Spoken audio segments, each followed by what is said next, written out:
our YouTube page, and we'll also share all of the information from this webinar with you when we are all said and done here. So hello and welcome everybody to our webinar today on eating well at every age for kids. It's really essential to foster healthy relationships with food from an early age, and that helps pave the way for a lifetime of mindful eating and just well-being for these individuals and having a good sense of self. And I'm personally really excited about this topic because we're going to be looking at childhood nutrition in a completely different way than you typically see online. If you Google resources, if you're trying to desperately look through articles for help, this is going to be a lot different. And I'm hoping that the tips in here will be unique for all of you. Now, we're going to cover a lot today, but don't worry. As I said, this is being recorded and you'll get an email in the next couple of days with the link to stream this anytime and the resources here. So before we completely get into it, I want to give a brief introduction on myself. My name is Maddie. For anybody who's joined our webinars before, you've probably heard my voice. I'm a registered dietitian here at Foodsmart, and I'm our national clinical liaison. And I have the honor and the privilege of managing and coaching our team of registered dietitians, just like me, all across the country. Now, before we jump in, I want to share a little bit more about Foodsmart and let you know that by attending this webinar, you will have a chance to win between a couple different things. One, you can have your choice of a $250 Amazon gift card or our Healthy Habits for Kids bundle, which includes a Pyrex bento box kit, which is perfect for work or for school lunches, and a Fitbit Versa. So we thought Fitbit Versa, great for parents and for the people who are chasing their kiddos around, and the bento boxes are perfect as we get into back to school time. And all you have to do to enter into the giveaway is to book an initial or a follow-up visit with a dietitian today using the code FOODFIGHT. Plus, if it's your first visit with a registered dietitian at Foodsmart, then you'll get a $15 voucher upon completion. So I encourage you all to take a second and book a dietitian using the link that Lindsay will and I will drop into the chat. And of course, reach out if you have any questions while scheduling. Lindsay and I, Lindsay, one of my amazing colleagues, we will be here presenting to you all today and answering your questions. So as we go through our presentation, please enter any questions that you may have into the chat, and we will be happy to help you out however we can. So now let's go into our agenda. So during our time together today, we are going to discuss the following. One, we'll go through childhood nutrition 101 and give you all the basics. Then we'll talk about needs by age and stage, go through some nutrition challenges and tell you how to combat those challenges and encourage healthy habits. And then we'll save time at the end for some live questions and answers. Now, parents and caregivers, you play such a crucial role in shaping the child's relationship with food and understanding of what it means to be well. And the complexities of the brains of tiny humans are that's no small feat, no small task to navigate. And it can be really confusing and stressful. So throughout this webinar, we're not only going to focus on what children should eat during different stages of growth and development, but also how we can create a really positive and supportive environment around food, not only for the children, but also for you. Because when you have a child who is struggling to eat, it can make food and nutrition really stressful for you as a parent or a caregiver yourself. So today, as we embark on a journey to uncover the significance of childhood nutrition and the impact that it has on the brains, the bodies, and the emotional development of our tiny humans, I want you to really focus on not only what nutrients they need, but also, again, that emotional component. That is such a big part of food nutrition that is often overlooked, and we're going to try to tie that into every thread of our conversation today. Now, if you don't have kids in your household, don't tune out while you're on this webinar for today. The information that we're providing here is useful for you, for maybe parents in your life, for anybody in your life who's struggling to eat. Because as I was saying in the very beginning, let's be honest with ourselves. Sometimes we have to learn how to reparent ourselves as adults, right? And sometimes we as adults feel like we're lost and we're just trying to navigate the world as if we were kids. We're all just big kids at the end of the day. And so all of this information is geared towards children, but can be helpful for people at all ages and stages. So from the moment that our children are born, their growth and development depends significantly on the nourishment that they receive. And proper nutrition during the early years provides the building blocks, not only for physical health, but also for cognitive development and emotional well-being. And when we talk about childhood nutrition, we need to consider the profound connection between what our children eat and their mental health. Proper nutrition can positively influence their mood, their concentration, their overall mental well-being, and their resilience, even in the smallest of individuals.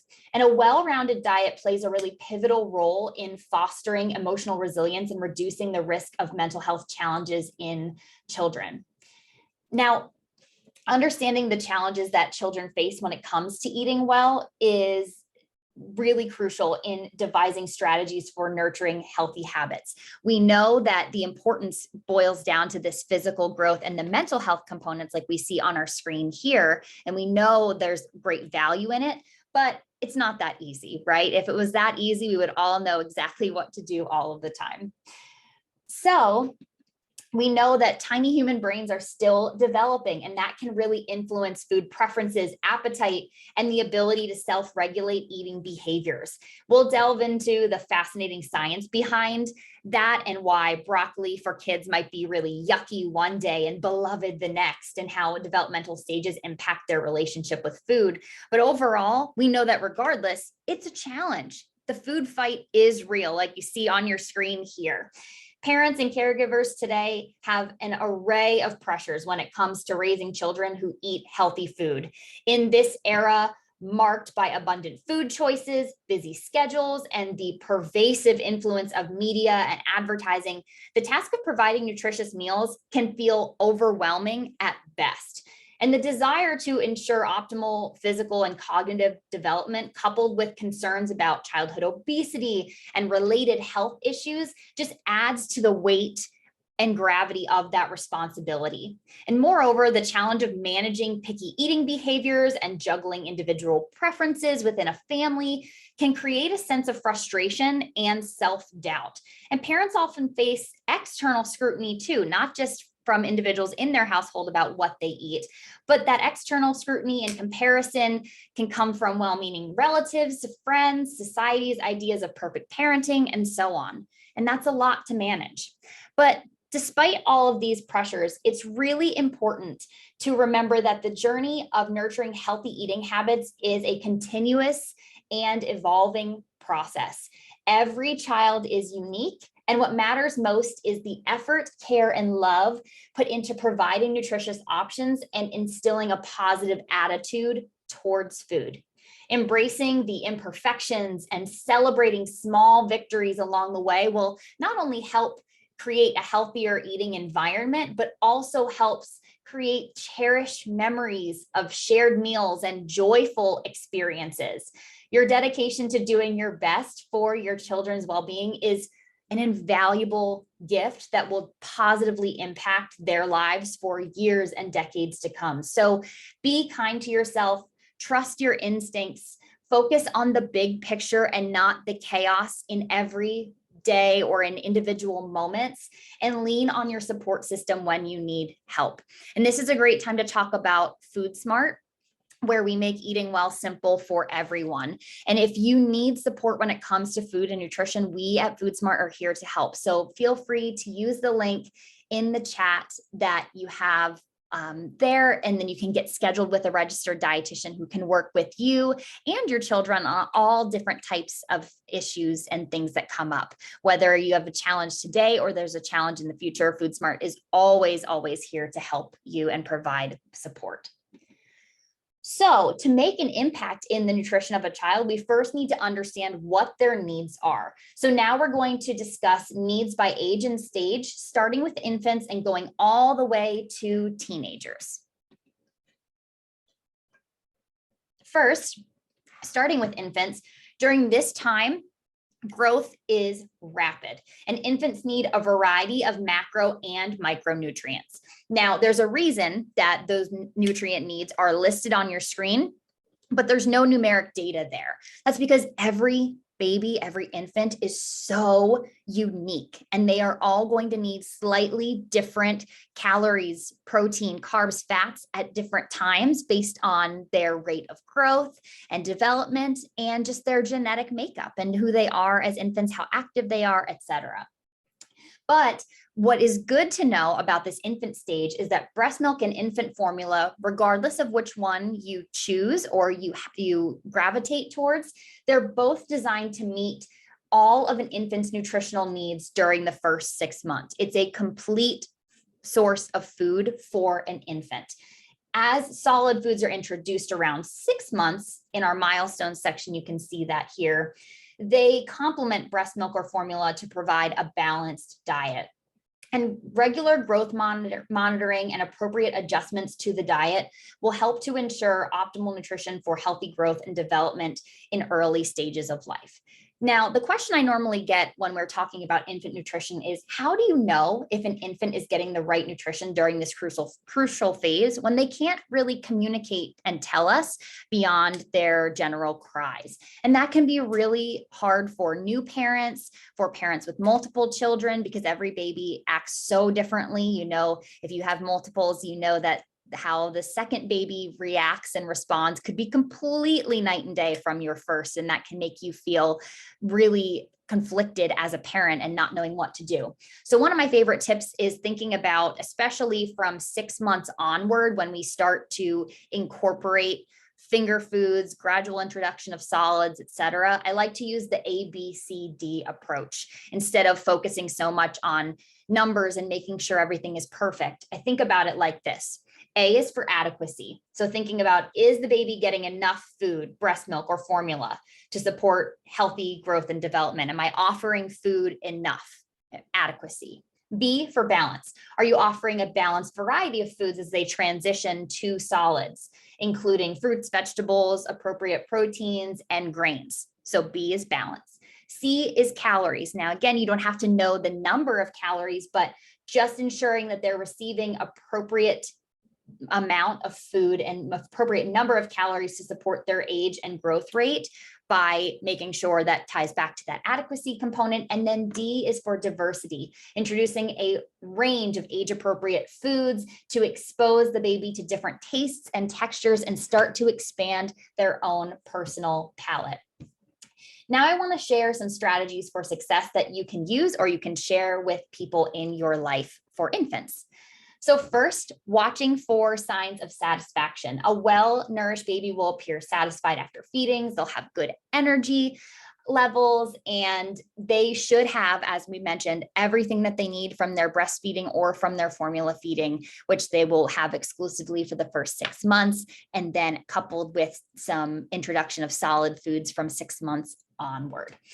Introducing those solid foods, you can do that so gradually and really follow your baby's cues, talk to your pediatrician, talk to other folks in your life, and really just meet that child where they are and be patient in that stage. That's really important. And that's why be patient is its own category. We know that babies and all children, and we'll see this in coming slides, need multiple exposures to new tastes and textures before they accept them. And we also know that it just takes time for individuals to get used to foods, and every baby is going to be really, really unique and different. So keep that front of mind too. What worked well for maybe one child might not work as well for another. So just be patient and be kind to yourself as a parent. And finally, get support. This is really important too. So many infant caregivers struggle alone. They don't reach out for support. They feel isolated. They feel like they're doing something wrong. And I'm here to tell you that that's not the case. There are dozens of resources available and ready to provide assistance, to support you, and encourage new parents to continue the march forward of helping your child eat well. So if you are struggling, if you're feeling down on yourself, always know that there's support out there. There are communities out there, and reach out for help. And you can reach out to Foodsmart, or there are dozens of other things that you can do to get assistance as needed too. So Now we'll go into our healthy plate. Now for each age group, we'll be sharing what a healthy plate should generally look like as a guide. But with infants, their plate is going to look much different than children when they move into the solid food stages of development, because we know that focus is gaining nutrition from breast milk and formula. And so in this picture, you notice that's what we see here. But when we go into our other plates for age groups, you'll see a little bit more of a breakdown that will help guide you with what children need.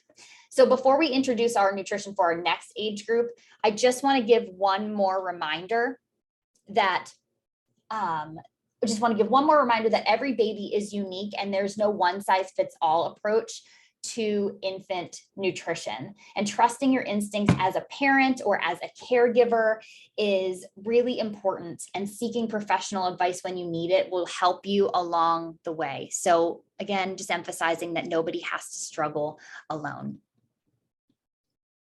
Next, for toddlers, navigating toddler nutrition can be both exciting and challenging, as I see everybody posting in the chat when we were asking, what are you most excited to learn about today? The amount of people who said, help getting my 2 or 3-year-old to eat. We hear you. This is a really challenging age group for so many individuals.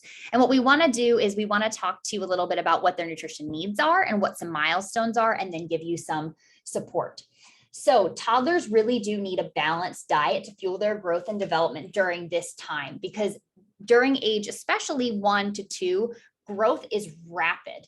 Key milestones in this stage include a transition to family foods with appropriate textures and encouraging self-feeding in year 1.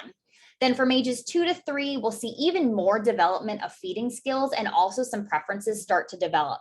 During this time is when things can get a little bit stressful for caregivers, because we start to see a decrease in appetite sometime between age 2, 2.5 to 3. Every child is different, but growth slows down a bit. And that can be challenging and concerning for a lot of caregivers. When I see individuals with 2 and 3-year-olds, they'll say, oh my gosh, they ate so well. They were like a vacuum cleaner. They're picking things up off the floor. All they wanted to do is eat. And now they're hitting 3 years old and I can't get them to eat anything, or they're only eating one category of food. What on earth am I supposed to do? And I'm feeling stressed out. Well, here are some tips we have for you. One of the keys to toddler nutrition is offering a balanced variety of nutrient-dense foods, and that's key, nutrient-dense, from all different food groups. Toddlers have little tummies, so it's a great idea to provide meals and snacks at regular intervals throughout the day. And don't worry if your toddler isn't quite ready to sit at a table for a full meal just yet. We want to encourage them to eat together as a family, because we know that can create some really healthy habits, but we also know that this is a time of exploration and transition. So their activity during meals is part of a learning process. I have had so many individuals I've worked with and helped who they said, I'm chasing my child around the house to get them to take a bite. And that might just be the stage you're in, and it won't last forever. And sometimes it can be really valuable if your child doesn't want to eat at the kitchen table. Just sitting and watching other people eat and role modeling can still be so helpful. Role modeling doesn't just take place at the kitchen table, though. Role modeling takes place anytime you are eating or talking about or looking at food and nutrition. So make sure that you're setting a good example, because toddlers are like sponges at this age, and all children really are, but this age is when they are really picking up on parental and caregiver cues. So keep that in mind. And then encouraging the toddler in food exploration is both educational and can be a lot of fun. Encouraging them to explore new foods, different colors, various textures. This can make meal times an exciting adventure for them. A tip that I love and that I've started doing with pediatric patients that I work with is I encourage parents to let their kids play with their food. So hand them a stalk of broccoli and of course supervise them, or hand them an apple, let them poke it, touch it, play with it, smell it. Then when it shows up on their plate, it's not so scary and new. Again, when I think about pediatric nutrition, I think about myself as a big person, basically a child, grown. And I think, gosh, I probably would be pretty overwhelmed if somebody put some bright colored green thing on my plate when I'm not used to seeing something that bright show up right in front of me. It can be scary and overwhelming. So instead of thinking about them just being so resistant, think about them being curious and wanting to understand and have some autonomy, and just let them play and let them, say no, let them have their struggles, and let them just be the kids that they are, because this is just a stage and it will pass too. A little bit more about a healthy plate for toddlers. We want to make sure that most of their plate is made up of fruits and vegetables, and that they're also getting a good amount of protein in there as well. And every toddler's plate is going to look different, not only with what specifically they're consuming, but also what the breakdown is. And I want you all to know, this is really important, not to get hung up on, I want to make sure my toddler's having a perfect plate, a perfect meal, because there just is no such thing. Every child will be different. There will be all different stages here. So just doing the best you can, letting them explore, and just rolling with the punches is really important with toddlers.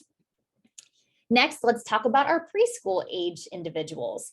We know in this stage that energy moderates as growth starts to slow down, and that protein, fat, and carbohydrates are still really important for overall growth and development.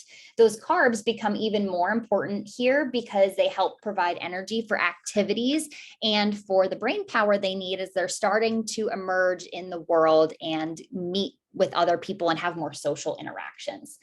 At this age, milestones and things to look out for are that children should be developing some more food preferences and establishing eating habits. We can see this when they're infants and when they're toddlers as well, but we see this even more in this preschool age, where they're able to more clearly communicate what they do and don't like. We also see a notable increase in independence during mealtime activities. Mealtimes might still be a struggle in ages 4 to 6, but they are wanting to do more for themselves. They're wanting to act like a big kid and start to do what the adults at the table do. So you'll notice that during not only dinner time meals, but other meals and snacks throughout the day. And at this age, as I said, social interactions start to influence eating behaviors. So keeping an eye out for that, listening to what they're telling you that they're learning from other people, what other people are doing, is really important, not only to take note of what they're learning elsewhere, but also to have really open discussions about food and nutrition. And that takes us into our strategies to help our preschoolers succeed. Preschoolers age 4 to 6, they are curious and they are active learners. And as caregivers, there's an opportunity here to shape their eating habits through some thoughtful strategies. And so some effective approaches to foster healthy eating habits are to ignite their interest in food by involving them in meal planning and grocery shopping. That gives them a sense of ownership and curiosity about the foods that they eat, and that makes them more likely to try new things, or at least consider and talk about those new foods. And that opening that door, even if they don't want to try it, if they even want to look at it or talk about it, is still so important. Preschoolers are also really imaginative, and creative food presentation can be a game changer. If you're having trouble getting your child to eat, and this can even come into play for toddlers in some scenarios as well, by arranging food in fun shapes or bringing out some vibrant colors to make meals visually appealing and exciting can be really helpful. Encouraging the child to try new foods is quite a journey. Praise and reward for their efforts, even if they don't immediately like a food, you can make trying new things enjoyable by being positive. And be mindful of your language around food, avoiding labels like good or bad for foods. So when it comes to positive reinforcement, this is where a lot of parents will get tripped up as diet information has changed over the last couple of decades. They'll say, good job, you finished your plate, or, oh, we want to make sure we eat that. It's bad if we don't finish that part of our meal. We want to make sure we're encouraging more about their actions and their experience and their willingness to try versus their food completion or what food specifically they ate. So just being positive about the entire experience on a whole and not focusing and drilling down on each individual thing can be really helpful in this stage. And then limiting sugary snacks and beverages is a really vital strategy for preschool age individuals. We want to encourage healthier options such as your fruits and your vegetables and your yogurt. And at this stage, educating preschoolers on why certain foods provide energy and nourishment while others don't can be a really empowering lesson. And that's where we want to bring in that narrative about there's no good or bad foods. We want to talk about foods a little bit more in regards to how they help our body or how they just create enjoyment for our body. So for example, it's really important to eat your toast and your fruit for breakfast because it's going to give you the energy to run around and to answer questions when you're with your friends. And your candy bar is really yummy and delicious and can make you feel good, but it's not going to give you the same amount of energy to run around. Those are great ways to frame that conversation for your preschool age individuals that's appropriate for them. A healthy plate for preschool might look a little bit different. So we'll have our protein, our grains, some vegetables and fruits. You'll see most of the plate really does make up those veggies and fruits, some healthy fat and some dairy. Now, dairy and what is recommended for dairy has changed so much over the last couple of decades, but dairy doesn't have to just be your traditional dairy. We just want to make sure that they're getting the calcium, the vitamin D, and all the nutrients that come from dairy-rich foods, some carbohydrates, some protein, some fat. It's a really good mix. So we want to make sure they're getting those nutrients in their day-to-day as well, even if they're pure dairy items or they're dairy alternatives. They don't have to be those traditional options. But this is generally what your healthy plate for preschoolers might look like. Now let's talk about early grade school age individuals. So energy, protein, fat, and carbohydrate needs are really based on their activity level, their age, their growth spurts, and so on. We know that their carbohydrates and having the right type of carbohydrates is really important for having the energy for physical and cognitive activities as they are involved in more and more social interactions.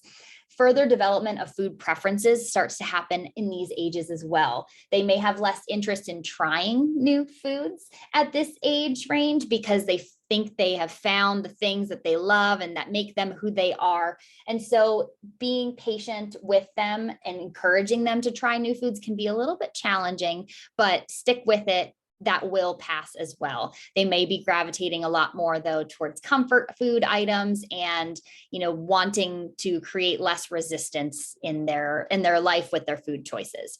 We might see for some individuals this age, because they're at school on a regular basis and they're out of the house, we might see an increase in physical activity, which may require adjustments in energy intake. Now, everybody's school environment and situation is really different. So we might also see a decrease in physical activity at this age. It really depends. But as the parent, as the caregiver, take a look critically at that and think about how their activity level has shifted. And that may make an impact in the energy and the amount of food that they need in a given day. Then at this age, we start to see a really notable increase in the exposure to external influences on food choices. We see that in every stage from preschool onward, but here's where we really start to see it take hold, whether that's peers, social media, professionals that they get to work with on a regular basis. They're going to be learning a lot rapidly from the behaviors of others. And that's why modeling good behavior when it comes to food and nutrition and positivity about food is so important at home. Our tips and strategies for early grade school are to provide different healthy lunch options and let kids be involved in packing their own school lunches with a balance of protein, whole grains, fruits, and vegetables. This is really, really important in this stage because a lot of children are so used to their parents packing and not being able to have so much of a say. And then by the time they get to high school or they get to college and they're able to make choices for themselves, they're so overwhelmed by how much is out there and available to them that they often end up making choices that don't suit their nutrient needs at that time. So having them get involved early in their early grade school lunch options, or maybe even if they have to pack dinner or breakfast, can be really important.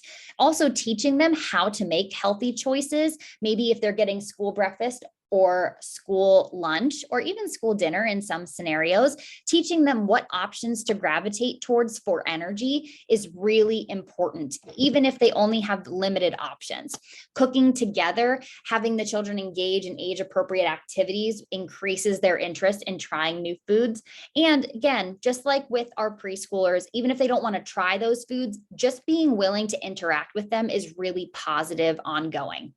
Family meals can be hard at this age and stage with activities going on.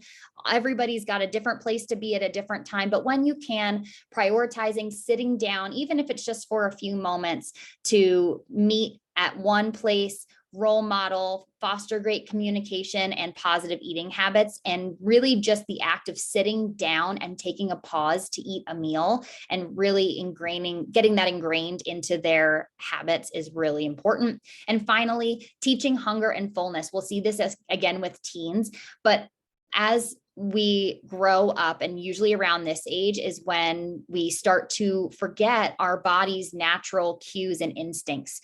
When we're babies, when we're infants, we cry when we are hungry, when we need something, and we don't mean to, it just naturally happens. It's nature's way of helping us. So it's really important that we continue to educate about how to gauge hunger and fullness at this age too.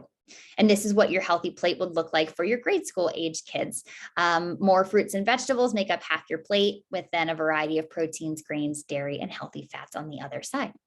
And finally, we have our nutrition for teens, and this one can be challenging. Teenage nutrition plays a really vital role in supporting growth, development, and overall well-being during this really transformative period. And a balanced diet rich in essential nutrients, along with regular activity and proper hydration, is so important for a healthy adolescent. And as caregivers and professionals, supporting teenagers in making nutritious choices while fostering a positive body image contributes to long-term health and happiness. And if this feels overwhelming, if it's really challenging to talk to your teenager about nutrition, always know that there are different avenues for support out there that you can tap into. We know milestones in this stage are growth spurts. They're growing rapidly and they're experiencing a lot of changes emotionally and physically. Bone health and is really important at this stage too. We want to make sure that we're setting them up for success as they go into adulthood.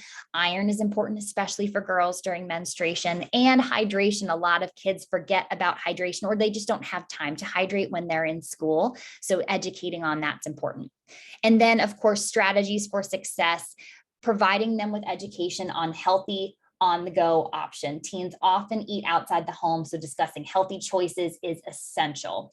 And we also want to have them include in the conversation that balancing between enjoying food and nourishing their bodies is both important. And there's a balance that can be had there. Not only, it's not that you have a good day and a bad day. There's always balance you can have when you're eating on the go.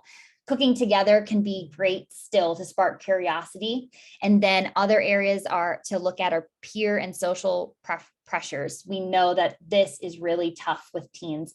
Encouraging teens to feel their feelings towards food and body image and talk about it freely and openly really breaks open the conversation and allows us to kind of find issues or find challenges before they become much bigger challenges when it comes to teens. And then reminding them, just like with our previous group, to stay connected to their body's cues. This encourages discussions about nutrition from a perspective of nourishment and needs rather than body image issues. And then our plate for healthy teens is a little bit more fruits and vegetables than our others as we enter adulthood, and then a balance of your protein, your healthy fats, your dairy, and so on otherwise. Now let's talk a little bit more about hydration. So we know from infancy to adolescence, proper hydration is essential for a child's well-being. And as caregivers, we can ensure that they drink enough water and consume hydrating foods to support their growth, their health, and active lives. And a big part of that is about providing good education. So why hydration matters. We know that hydration is more than just about quenching thirst. It's fundamental to growth and development because water serves as a building block for cells, tissues, and bones. And it aids in nutrient transport and helps with waste elimination, of course, which supports the processes that fuel growth. We also know that hydration goes hand in hand with cognitive function. Our child's brains are active hubs of learning and exploration, and proper hydration enhances cognitive function and concentration, which both are pivotal for absorbing new information and staying focused. We also know that children are more sensitive to temperature changes. They're often engaged in active play, and hydration plays an important role in regulating their body temperature. We also know that active play is just a hallmark of childhood. It's not just about having fun, it's crucial. So we want individuals to stay active, and hydration helps to fuel that. It's really helpful. A well-hydrated body is also better equipped to support a healthy immune system. So hydration plays a role in maintaining mucous membranes and ensuring that immune cells can function optimally. And by staying hydrated, children are better equipped to fend off illness and infection. So keep that in mind as we're getting ready to head back to school. Next, we know that children's bodies might not always signal thirst as effectively as adults. So we want to make sure that we are always preventing dehydration in children. This can make them a lot more vulnerable, not having the same signals for thirst to dehydration, especially in situations where they're engrossed in play or other activities. And encouraging regular fluid intake becomes really crucial to prevent dehydration and ensure their bodies function at their best. So understanding why hydration is essential at each stage can help us make conscious efforts to keep our children well hydrated, ensuring that they have access to water, incorporating hydrating foods like fruits and vegetables, and educating them on the importance of hydration are all really valuable steps in supporting their growth and development. Now let's talk about the balancing act. So we know that the connection between nutrition, activity, and rest, and all sorts of other things are dynamic, and they influence a child's overall well-being. As caregivers, parents, providers, we know that giving balanced nutrition, proper hydration, and encouraging physical activity can positively impact a child's not only activity level, but their sleep quality, their cognitive ability, etc. Likewise, when we talk about restful sleep, when we talk about good routines, consistent schedules, they can all contribute to a healthy appetite and support appropriate nutritional choices. But it's really hard to strike a balance between all of these things: activity, rest, different medical conditions. We have allergies that come into play, different things in a child's GI pattern, their mental health, your lifestyle. Those are all a lot of things to kind of get into alignment when it comes to a child and helping them eat well. We'll talk about some more strategies on how to strike a balance here when it comes to nutrition and making all these things fit well together in our upcoming slides. This is a good point because of all those things we have to juggle to remind you about our promo code Food Fight when you schedule your RD appointment. We know that nutrition is really complex and personal. And I just want to remind you throughout this, if you're listening and you're thinking, gosh, I don't know how I'm going to do all these things on top of all the other important tasks I have to do in my life, we are here to help. You can work with a dietitian yourself, or your child can work with a registered dietitian too, or you can do it as a whole family event. You can get started today for as low as $0, and you can also have a chance to win that $250 gift card or our healthy bundle of the Fitbit and our Pyrex bento boxes. So we'll put that back in the chat just as a reminder. Now let's go through our childhood nutrition challenges, and we are going to talk first about food allergies because I know this is a big concern for so many parents and caregivers. Allergies and intolerances in children present really unique challenges, and they impact various aspects of a child's life. They've been on the rise in recent years too, and that transforms them into a pretty significant public health concern. Allergic reactions involve the immune system responding to specific allergens, and that leads to symptoms ranging from mild to severe, which could be something like hives, swelling, to breathing difficulties, or even anaphylaxis. And many allergens can be concealed in foods or can be part of cross-contamination during preparation. Makes it really daunting for caregivers to ensure their child's safety. In addition, Food intolerances may not involve the immune system, yet they can cause really uncomfortable symptoms such as GI issues, which can be challenging to diagnose accurately and really uncomfortable for children. And these challenges can affect not only the physical health of a child, but also a child's mental health and social life, making things like events and parties or dining out more complicated and potentially isolating. And moreover, children with allergies or intolerances may experience emotional stress, anxiety, or a sense of feeling different and isolated from their peers. But caregivers have a wide array of solutions to manage these challenges effectively. First, they should seek early professional evaluation for suspected allergies or intolerances and start to develop some suitable management strategies as much as possible. That early diagnosis isn't always possible or effective, but if you can, that can be a really great place to start. Once you're able to identify what the allergy is, whether the person is tested, whether the child gets actual testing done, or you just know from a reaction, being able to specifically identify it and explain that to the child is really, really important. The next suggestion we have is making a healthcare plan. And that means not within your own household. We'll get to that in a minute, but making a plan with the healthcare team. So if this happens to my child, if they have a reaction, what do I do? Do I call the doctor? Do I call 911? Do I go to this practice location? What do I do? And asking healthcare providers about that will make you feel much more settled, because you'll know exactly what to do should a crisis occur.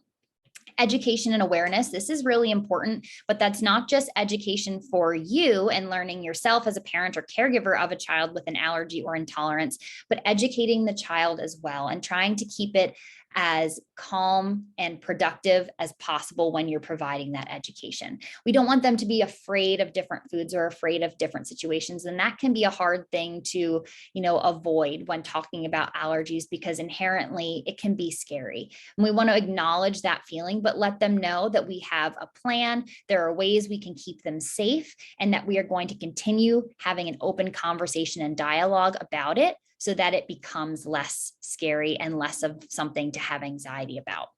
Also, reading labels, understanding how to read labels as a parent, and teaching the child to read labels early and often is important. I can't stress that enough. Even if you as the parent know, even if the parents that your child is around frequently knows, make sure your child can read those labels. That will be really helpful. And also keeping workspaces clean and preventing cross-contamination is so important. With a severe allergy, that can be a huge issue. Mild allergies, cross-contamination might not be an issue at all, but reading labels and also keeping workspaces clean and making sure that when a child is eating at another friend's house, that you know the situation that they are prepping the food in is important.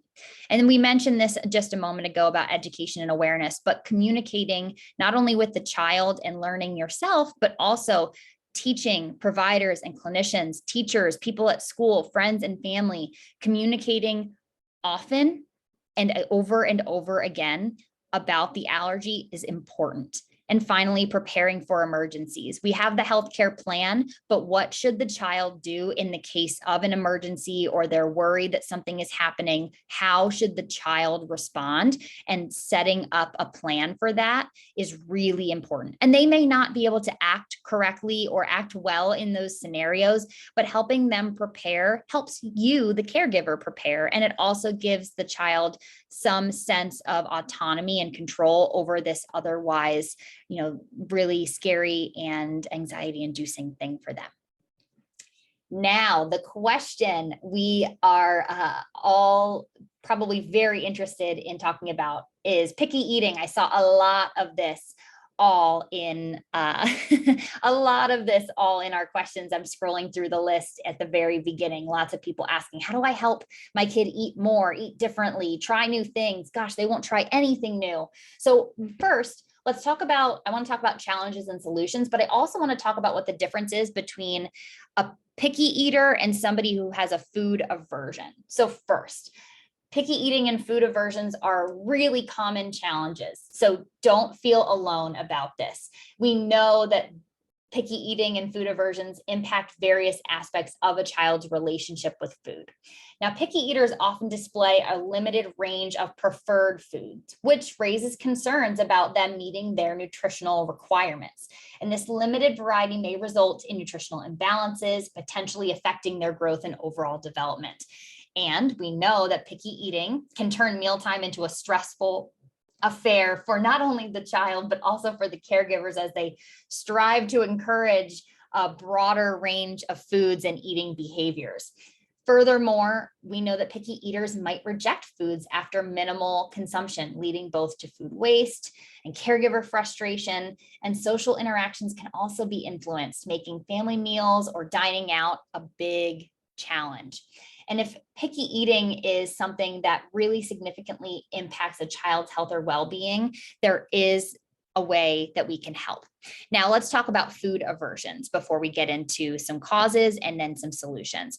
When it comes to food aversion, it can be really hard to determine what the difference is between the two. A dislike is really characterized by not enjoying the behavior, the taste, or the texture, and it's based more on preference. But a food aversion is a more intense reaction, and that's the key word is intense, and it involves strong negative emotions or physical discomfort towards a specific food, and it goes beyond preference.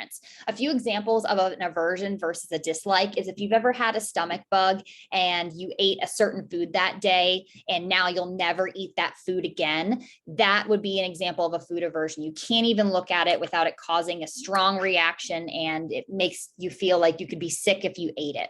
This can happen to a lot of children who grow up in trauma, foster situations, who have a really negative food-related experience, and now that food or that category of food is completely off the table for them. Lots of different causes for dislikes and for aversions, whether it's developmental or genetic. It can also be based off of those previous experiences, and it can also be about the behavior that they see modeled around them. Some dislikes aren't really dislikes, they're just learned behaviors based on what they see the crowd doing, and that's really important to note. It can also be caused by different feeding practices and different behavioral factors and how much they're exposed to a certain food item. There's lots of different causes for why somebody might dislike a certain food. Now let's talk about a little bit more the bidirectional impact of nutrition and mood. This is a really important thing to note when it comes to helping children improve their nutrition. We know that contributing factors include their temperament and experience and just their emotional resilience and their willingness to try new things. But it's really important to encourage positivity when it comes to food and nutrition, because we know that it has a really great impact on their body's ability to process and make decisions. When food and nutrition go happily hand in hand, we know that nutrient intake can be better. They can make better nutrition choices, which improve blood sugar levels. It can help their gut-brain connection, which we know from our previous webinars is important and real for them. And we also know that when food and mood are going hand in hand and the child's having a really positive experience when it comes to nutrition, we know that they are able to improve their appetite over time. They're able to navigate emotional eating and talk about that and talk about food and their feelings with other people. We know it can help and decrease the amount of picky eating and selectiveness. And then overall, it helps the mealtime atmosphere, not only for them, but for everybody in the household. And so that's why we keep going back to role modeling and positive impact, because if you have a child who has a really poor temperament, it's really hard to keep them positive. They're having a lot of tantrums. They're just seeming really unhappy. Then that might be the bigger thing that we want to address first before we try to just get them to eat well. Because when we can improve the entire eating experience and environment, we know that it has an incredible impact on not only their mental health and the eating experience, but their physical health too, which is excellent. And now let's talk about nutrition, activity, and rest. We talked about these a little bit prior when it came to all the different things to balance, but we know that the impact of nutrition on energy levels is so important. Proper nutrition forms the foundation of activity and rest patterns, and adequate nutrition supplies necessary energy for all physical activity and enhances energy levels and mental alertness throughout the whole day. Do you see how it's all connecting and coming full circle? Nutrient timing, such as consuming pre-activity snacks and post-activity meals, that plays a really critical role in optimizing performance and helping them to recover, because tiny humans need to recover just like we do. Just like we talked about hydration, hydration is integral for nutrition and well-roundedness, and supports performance and helps to regulate that body temperature during activities like we talked about before. Essential micronutrients like iron and B vitamins, they help to contribute to oxygen transport to muscles, and that boosts endurance and energy levels. And having a well-rounded diet really helps these children get the micronutrients that they need. A little bit more about the impact. And so we know that all in practice, this sounds wonderful, but it's just not that simple. So some solutions and some other things to think about that might help is that it all starts by helping them regulate their appetite. So activity and rest and finding a balance there is really important, because when we sleep and when we are physically active and when we do that on a routine basis, it teaches our body when to work hard and when to rest. Just like children learn that when they're in school and when they have to be physically active. That's why activity and rest is so important to our physical body internally for digestion. Sleep quality is really important too. We know that when children have very poor sleep quality, their ability to eat well severely diminishes. So if your child isn't eating well and you're thinking, gosh, I've tried every trick in the book, I've done all these fun and creative things and it's still not working, it might be that the sleep quality isn't great. We know too that it impacts their eating habits. If they're eating too late at night, too early in the morning, it's not working with their schedule, or maybe they don't have a nutrition schedule, that can negatively impact their overall nutrition. And we want to make sure that if they are struggling in certain areas, and again, you're thinking, I'm trying it all, it's not working, maybe these topics here are worth diving into.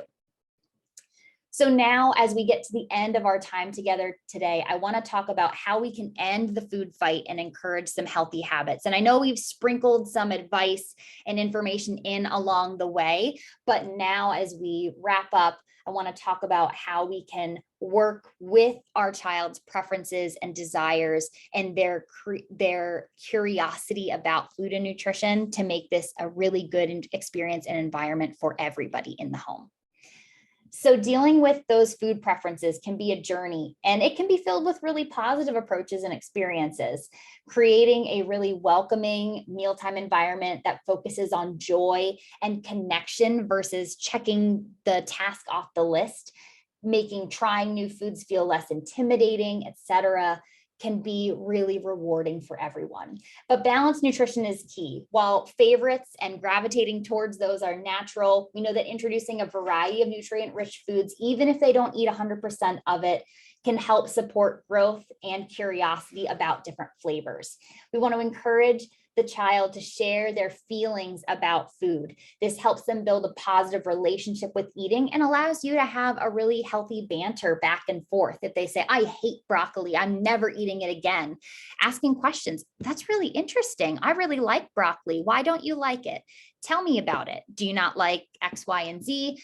Having that dialogue is really important, even if they're saying something negative, and it's important we don't take that personally because they're just trying to learn.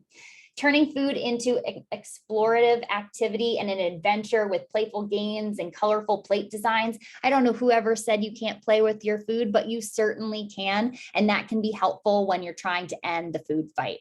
Avoiding using food as a reward and modeling healthy eating behavior are really important, because this can help create long-term healthy habits versus a fight or a mismatch of food and nutrition. Next, let's talk about how to help picky eaters. When dealing with picky eaters, there's a variety of strategies that we can deploy to help. One way is introducing new foods slowly, along with other ones that they actually like already. This can make them more comfortable trying new things, and parents and caregivers can show good eating habits themselves by eating a variety of foods together with their child. Even if the child isn't eating it, having them watch the parent eating those healthy foods is important. And giving kids some independence can be really helpful here too. They can help with planning and making meals, which can make trying new foods a lot more fun. And making meal times enjoyable with games like tasting challenges or colorful plate creations can also make trying food exciting. Respecting a child's preference here is also crucial, but listen, I know it's not easy to watch them gravitate towards the same box of treats when you just want them to eat a vegetable for once. That is really tough emotionally as a caregiver. And while encouragement is valuable, forcing a child to eat can be really counterproductive. So offering a variety from different food groups allows them to exercise choice in what they want to eat. As a caregiver, that means patience is key, as picky eating is often a phase that children will eventually outgrow if we don't push them too hard. Repeated exposure to new foods is essential, and it may take several tries before a child becomes comfortable with previously rejected items. As we wrap up here, the one last thing we want to go through before our summary is nutrition and routine. Discovering the best nutrition and routine for a child can be really rewarding, not only for them, but for you.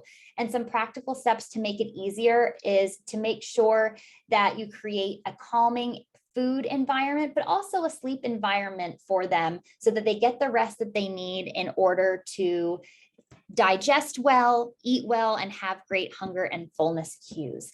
A routine for hydration can be helpful for teens and those early grade school age children too, who may have trouble remembering to stay on track with their thirst levels.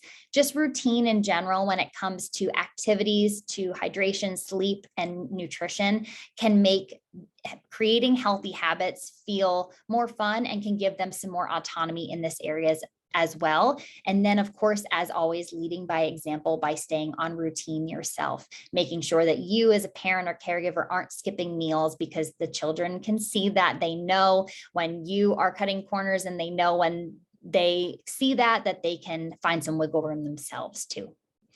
So in summary, remember, nutrition is a grand adventure and every child is on their own unique path. So embrace the twists and the turns and the chaos, celebrate the victories, and don't forget to enjoy all of the delicious detours along the way.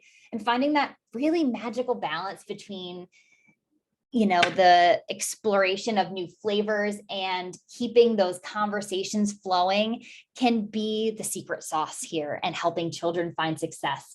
And there's no treasure map.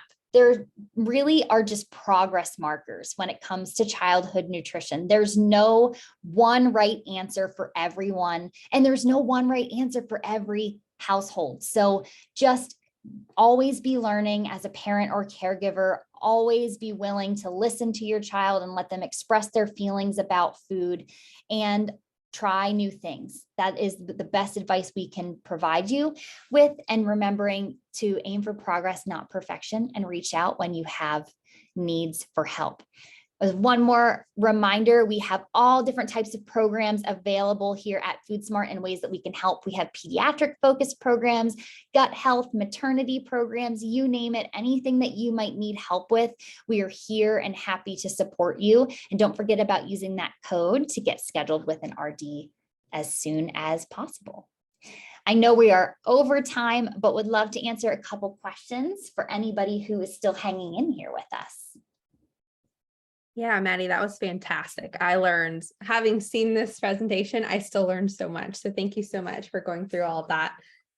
It looks like we have pretty much everyone still on the line. So I did send you to your phone all of the questions from the chat. So if you want to scroll through, we can go back and forth, however you want to handle it.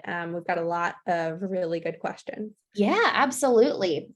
Okay, let me take a look and see I can kind of categorize some questions. So a big topic that's coming up is about texture. So how do you help when a child has sensory issues and texture is the bigger issue when it comes to feeding? Well, first and foremost, that's a really common problem. So you're not alone in struggling with that. Anybody who is struggling with getting their child to eat because they don't love texture. And that's a problem for adults too. That's not just a childhood focused issue. So my recommendation when it comes to helping children get past any sensory issues is making food. I always say, like, making it a non-issue. If they have issue with texture, ask them, oh, what don't you like? How does it feel? What does it sound like? What does it feel like? How does it make you feel? Not only how does it feel in your mouth, but how does it make you feel in your body? Does it give you like a shiver? Does it just make you feel like uncomfortable? Tell me about it. And having them express that and really tell you can be really helpful in having them feel like they're heard and that you're not just forcing them to eat some food that just doesn't feel right in their mouth or on their palate.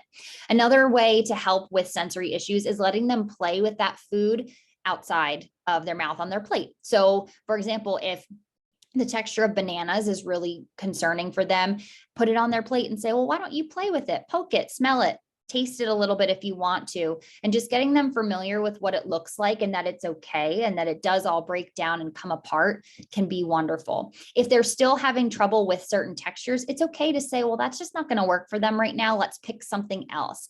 And then trying other foods and asking them, how does this feel? Do you like it? And encouraging them to try things multiple times. It can take more than 5, 6, 7, 8 times of trying a food for a child to even decide if they really like it or not. So just being resistant or being resilient rather when the child is being resistant and just encouraging them to express themselves is important. And then another question I am getting in a couple different forms are, can food aversions, a little bit more about food aversions. Can food aversions be similar to getting sick from the smell of coffee during pregnancy? Yeah, that's a really great way to think about it. So a food dislike is when, as you start to develop your preferences, you know what foods you really love and that your heart and your soul just gravitate towards. You love the flavor and the mouthfeel. And you know the opposite then when you dislike certain things. But a food aversion is like it's almost a body feeling, not just a mind feeling. So yes, that's exactly what a food aversion can be. And I love to distinguish between picky eating and food aversions, because so often when we think about picky eating, we think, oh, my child is just being a nuisance. They're being annoying. They're pushing my buttons. They're doing this on purpose. And sure, there can be some level of that. Children are smart. They don't want to do certain things. They want to make their own rules and do things their own way. And sometimes they will push your buttons. But more often than not, there's a strong feeling there. And when we can address that and say, hey, you seem to have a really hard time with this. Let's talk about it. Let's talk about why this happens. What does this food remind you of? What does it make you think or feel? And yeah, you might never get the child to eat that food. That might be an off-limit food going forward. I think of the example, my husband doesn't like cinnamon because he got sick near a Cinnabon when he was a kid. Not even in it, not even eating it. He could just smell it. And so now he won't eat cinnamon as an adult. It's a non-starter for him. And sometimes that might be the case, that they just won't ever go back to that food item. But other times when you talk through it with them, especially children who've had trauma or have had an event happen to them or something terrible happened around the time they were eating something, a lot of times you can work through that. And then you can little by little reintroduce it and make it a non-scary, non-disliked item again. Good question. Couple others about how many snacks should I give to my child? How do I know when enough is enough? Too much is too much. That's a really hard thing to answer as well, because every kid is different. And in those ages, those toddler and preschool ages, it can be really hard to know if your child is hungry or full, if they've eaten enough, if they've not eaten enough. A couple things to keep in mind there. First of all, these are going to be transient and challenging stages. So don't overstress yourself out, making sure that they're eating perfectly and eating plenty. children will express that they're hungry when they're hungry. And there might be times where they don't feel hungry because they're not growing as rapidly, and that's okay. Second, as far as how many snacks to give the child, it depends. It depends how active they are. It depends how much they're eating for their meals. If they're eating really small meals and they won't sit still and just getting them to eat is a fight, then they might do more snacks throughout the day. They might do a snack between breakfast and lunch, and then one after dinner. They might do 2 snacks between breakfast and lunch. It really depends on the individual. Another thing to always keep in mind too is that as long as their growth is progressing accordingly, according to their pediatrician, then you're doing the right thing. You're doing a good job. Listening to your child's cues. If they're expressing that they're hungry, you can give them a snack, and asking them too, like, what are you hungry for? How are you feeling? Like, checking in on those feelings, even when they're small, is important. Another piece there that I want to highlight is hydration, because kids can't usually, and adults too, we can't always tell the difference between being hungry and being thirsty. So sometimes when a child seems like they're ravenously hungry all the time, they might be dehydrated a little bit too. So encouraging with snacks that you're offering, encouraging water, and encouraging them to drink fluids is really important as well. Let's see. Lindsay, anything else?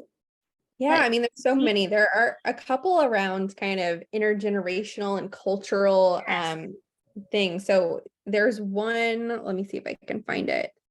How to handle multicultural households and intergenerational influences or culture. I think that's a really good one. And it can be hard for kids, but I think the key thing to remember there is kids are growing into their own people, right? And so it's important that you do allow room for them to express their own choices and interests and what they would like to eat and not eat. However, it's also really important that you expose them to, grandma's soup recipe and cultural foods that are staples in your home. And I think that, they'll appreciate that as long as it isn't being forced onto them. So I think it's as usual, as most things are, a balancing act there, but hopefully that helps a little bit.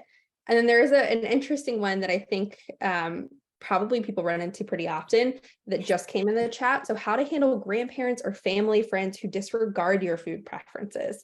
So that's a really tricky one. I would say, it's sort of inevitable, right? You're not going to be able to control not only friends, family, grandparents, but also what their friends are eating at school around them. And I think the thing to remember is control what you can, right? So number one, establishing those great habits at home in the ways that Maddie has talked about today is really important. And then also not making certain foods off limits. So I know for something like sweets in particular, and this again, as most things, applies to adults too, but if it's an off limits food, they're going to want it even more when it's presented to them outside of kind of the rules at home.